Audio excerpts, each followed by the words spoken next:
મારી પાસે છે, આ બધાય કલાકાર એવા છે. હું કાયમના માટે કહું છું કે એવો વખત આવશે તો સ્ટેજથી નીચે ઉતરી જવાની તૈયારી રાખશું. બોલવામાં અમારા સ્તરમાં કોઈ દી નીચે નહીં ઉતરી, તમને ગેરંટી આપી છે ભલા માણસ. હા હા, બોલ બોલ અમોલ હે, बिन तोले मत बोल, पहले भीतर तोल के फिर बाहर. दायरो એટલે दायरे में रह के बात करे उसे दायरा कहते हैं. હા, શબ્દ છે ને, શબ્દ એમાં બહુ તાકાત છે. જાણકે કીધું છે ધરતીમાંથી 3 જ હાચા રતન છે, 3 રતન હાચા છે. કયા? પેલું અન્ન, બીજું જળ અને ત્રીજું વચન, બોલવું. હા, એક ભાઈ એક જણે કીધું હતું કે જરીક બીડી હળગાવી કે બાકસ દેની હોય તો લાઇટર કે બાકસ, એ કે ફલાણા ઓલા ભાઈ બેઠા એની જીભે હળગાવી લે કે એની જીભે બીડી થોડી હળગે, એ કે ગામના ગામ હળગાવી દીધા, બીડી હું ઝપટ ઝીલવા નથી. હવે આની શું વાત કરવી, આમાં કોણ યાદ કરવા?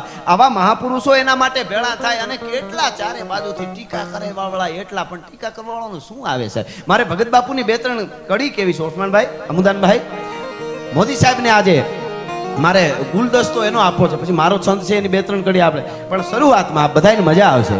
મોદી સાહેબ માટે આ કહું છું. સમબાપા, શું ભગત બાપુની મને ગમતી રચના કે મોદી સાહેબ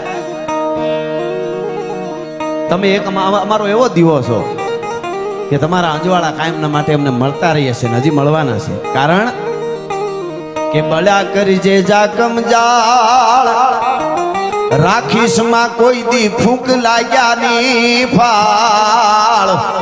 દીવા તું બળ્યા કર જાકમ જાળજી, તું ફૂંક લાગ્યા ની તો ફાળ રાખે એવા છે જ નહીં.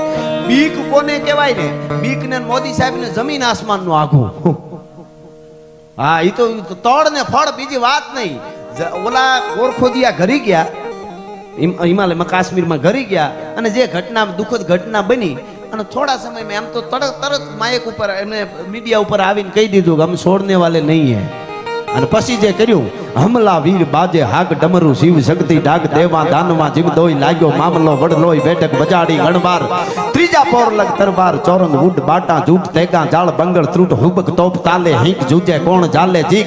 ઢૂંઢે ઢૂંઢ દીતા ઢાળ ખળગે રગત વહતી ખાળ દેતા દૈત જુમર દાન મેપત મોખડો હનુમાન ગ્રીધણ નમક સરતી કુંડ અને પ્રખતી ભવાની ભ્રેકુંડ સમહર દેખ થંભો સુર હરખે જુલ વરવા ઉર. આમાં મજા આવી હોય તો તાળીઓ પાડજો. આ ઉધોર છંદ છે ચારણી સાહિત્યનો. આવા ઘણા છે. હવે બોલિવૂડમાં ઘણા ભાઈ ગવાય છે. આજે છંદો પ્રકારના જે ધબધબાટી બતાય એ ગાય ને ગમે એવું ગીત ગાય ને આમ છંદના ઓલામાં તાલમાં, એટલે મને ખબર પડી જાય કે કયા છંદનો ઠાઠ છે. આ બધા છંદો છે. ભુજંગી છંદ એટલે ભુજંગ એટલે નાગ. ભુજંગી છંદ હોય તો એ બોલાતો હોય કેવી રીતે બોલાય? હાડકેશ્વર મહાદેવના સાનિધ્યમાં બેઠા એટલે એની સ્તુતિ સાથે તમને કહું કે નમો વાજ ભૂતાય થાનમ ભયાનમ જટામાહી ગંગા જલકે પ્રિયાનમ ત્રિયમ નેત્ર જ્વાલા જલમ ચંદ બાલમ વિષમ કંઠ માલા ગલે રૂંડ માલમ મીટે સંકટમ વાટ ઘાટમ વિકટમ રટે નામ તો કોટ. જો નાગ હેલો જતો એવું લાગે તમને. વાહ દો, સરસ માયક વગાડો, જોરદાર સાઉન્ડ ને બતાવો એકવાર. ધવલ સાઉન્ડ ને જોરદાર તાળીથી બતાવો. વાહ દોસ્ત, મજા આવે છે બોલવાની. જો લાગ્યું ને તમને નાગ વયો, આ ભુજંગી છે. પછી પથ્થરી છંદ આવે. પથ્થરી એટલે પાઘડી, યુદ્ધનો. દાખલા તરીકે ઓપરેશન સિંદૂરમાં આપણી સેના કેવી રીતે લડ્યા? તો અડપડે જીક માચી ગચૂક કટ જાત શીશ ઘટ ટૂક ટૂક ફટ જાત કંઈક ફે ફરા ફાર હટ જાત કંઈક કાયર હજાર કુદંત શીશ પડતે કબંદ ધડ ધડત ખેત મચવાઈ ધંધ. લાગ્યું ને પાઘડી વળતી હોય દરેક. આ તો હું ખાલી એક્ઝામ્પલ. આમાં તમે આના ઉપર પ્રોગ્રામ કરવો હોય તો હું 2-3 કલાક બોલું બધા છંદ ક્યાં કેમ કહેવાય. અને પાછો આમે બધાય આમ તો એવા ભાઈ તો સાહેબ તો ભણેલા, મુદાન બાપા તો વર્ષોથી એમનો બધો, પણ ઓસમાનભાઈ મારી જેમ જ. હા, અમે બધો, હું ગૈરમાંથી નીકળ્યો, એ રણમાંથી નીકળ્યા. અને તમે બધા સાંભળો છો. હા, અને મને હું નિહાળે નથી ગયો, હું ગીરમાં મારું નેહડું છે. કોક દીક આવજો, મજા આવે. ચશ્મા નંબર હોય જાય. સૂટા સિંહ જોવો ને, 2 નંબર હોય, હરખો દેખાય ને આમ વયો આવતો હોય ને ધીરો ધીરો. પંજા નાખતો આવ્યો સિંહ ડાલામાં તો કાળ ઝાડ કાટાળો હાલ્યો તો ડુંગરા ટણે નાને હાથીયા ભૃગરા ઢુંગ હાથીયા પ્રતિજા માથે ભાગીયા કિનારા કિનારાના બાણા ઉહરીને ટાળો ગતિ ક્રોધ વાળો કોપો વાળો કાળે નશા મોટો ટાળો મારો તો હુંકાર હાંધે પાળ બીકરાળ કાળ વંદો જાણે કાળ ચૂકે નહીં એક ધાપે હાંધીયો શિકાર કરાળા રસના ધરે ભૂલતીના ભરે પાસે. આ તો ખાલી એક્ઝામ્પલ આપું ચારણી સાહિત્યના બધા છંદો. આ છંદ નથી, આ સપાખરું ગીત છે ચારણી સાહિત્ય. જે બોલિવૂડમાં આવે ને, આપણે રેપર આવે ને, એમાં એ બધા છે. આપણું તો બહુ જૂનું છે આ બધું. પણ મારે એ કેવું હતું કે તમે એ સૂટા હાવજ ને જોવો ને તો 2.5 નંબર હોય અહીં બેઠો તો 0 થઈ જાય. અમદાવાદ બાજુથી 35 વર્ષ પહેલા એક વડીલે મને વાત કરેલી બનેલી ઘટના 35 કે 40 વર્ષની આસપાસનો સમય. એ વખતે આ લાઈન શો ને બધું નહીં કાંઈ, હાવજ જવા આપણે દેવળિયા પાર્ક ને બધું છે ને, આંબડી એમ પાર્ક એવું નહીં કાંઈ. તો એક માડીને અમદાવાદમાં એવું થયું, બહુ જાડું શરીર, એ તો કુદરતી છે, હોઈ શકે. એટલે એને એમ થયું કે મારે અંતિમ ઈચ્છા છે મર્યા પહેલા સૂતો સિંહ જોવો. તો દીકરાઓને તો હોય ને, મારા માં છે વૈયા જાય ની પહેલા, માં તો માં છે, વૈયા જાય ની પહેલા મારે સિંહ એમને દેખાડવો છે. તો ટેમ્પામાં બેહારી લઈ આવ્યા. 4 વ્હીલમાં એકમાં બેહી જ ન હોગે. 40 વર્ષ પહેલા એકુય મોટર બોટરમાં બેહી જ ન હોગે, એવું જાડું શરીર. ટેમ્પામાં કેવી રીતે સીડ્યા? આમ પાટલા રાખ્યા, એના ઉપર ટીપડું પાસે, પાટલા માથે પકડીને આમ સીડ્યા, ત્યાંથી ટીપડા ઉપર ને ત્યાંથી ટેમ્પામાં બેઠા. ટેમ્પો સાસણમાં આવ્યો અને હિરણને કાંઠે લઈ ગયા. કોકે કીધું કાંઈ ડાલામાં તો હાવજ બેઠો છે. એટલે કીધું માડી જરાક સેટે જોઈ લઈએ. એટલે જાણકારો કીધું કે એ બોલે એવો નથી કાંઈ, ચિંતા ન. અને હાવજ તો હાવજ છે. હું હજી કાયમના માટે કહું, સિંહ કોઈ દી કોઈને વેડે જ નહીં. એ તો એને નુકસાન કરે ને પછી વસ્તુ અલગ છે આખી, એને હેરાન કર્યો હોય બહુ ને. બાકી હાવજ હાવજ, દીપડાનું નક્કી નહીં. સમાજમાં ધ્યાન રાખવું. હા હા હા, પાર્ટનર કરવામાં ખાસ. તમારી વડનગર વાળાની પતંગ વડનગર વાળા જ કાપી શકે, અમદાવાદ વાળા કાપે? એ તો સીધી જ વાત છે ને. હાવ ઈ જ કાપી શકે.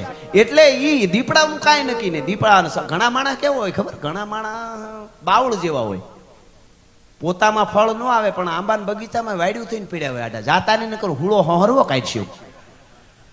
કોકના બગીચામાં તો ખાવા દે કેરીયું. ઘણા માણસ ખાંડના ડબલા જેવા હોય, હાવ મીઠા મીઠા લાગે પણ અંદર બાક જ પીડી હોય. ભડકો કરે તો ખબર પડે આ હળગાવે છે.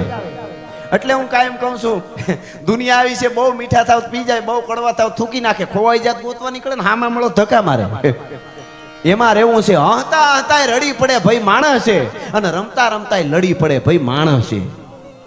માણસનું એકલું જ નક્કી નહીં. તમે જો ઘણા માણસ કેવા હોય, કોક કેવા હોય ખબર?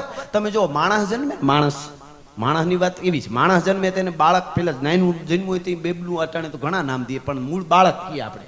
બાળક કહેવાય, પછી છોકરો, ને પછી જુવાન, ને પછી ભાઈ ને એમ થાય. બરોબર? ઘોડી હોય ને, ઘોડી એને પેલા આ બધાને ખબર છે, પેલા વસેરું પછી ઘોડું. ઊંટ છે ને ભલે 18 વાંકા તોય બોતડું પછી ઊંટ. ભેહ ને પાડી આવે તો પાડી, ખડેલું અને ભેહ. ગધેડું ભલે કહેવાય તોય ખોલકું અને પછી ગધેડું. ગાડર ને ઘેટું હોય ને, ઘેટું એને લવારું કહેવાય અને પછી ઘેટું. બકરીને ગીદડું કહેવાય પછી બકરું. પણ પાડો જન્મે તોય પાડો, મોટો થાય તોય પાડો, ગુજરી જાય તોય પાડો. ઘણા સમાજમાં પાડા નો આળ હે, નડવા સિવાય જતો નહીં હો ભાઈ. બીજું કઈ કામ જ નહીં ભાઈ. કોકને સારું થાય ને એને હક નો થાય. બોલો, કોકને સારું થાય ને એને આને ગાડી કેમ છોડાવીએ છીએ? હવે એ મહેનત કરીને છોડાવી છે, તારું હાલે તો પૂરું કરીએ, બીજું શું થાય? હવે પાછું હું કે હપ્તા નહીં ભરી શકે, કારણ કે ભટકા છે. અરે તને કાળોતરો કરડે, તું ભટક્યો છો, જેદુનો જન્મ તેદુનો. પણ ખેર મારે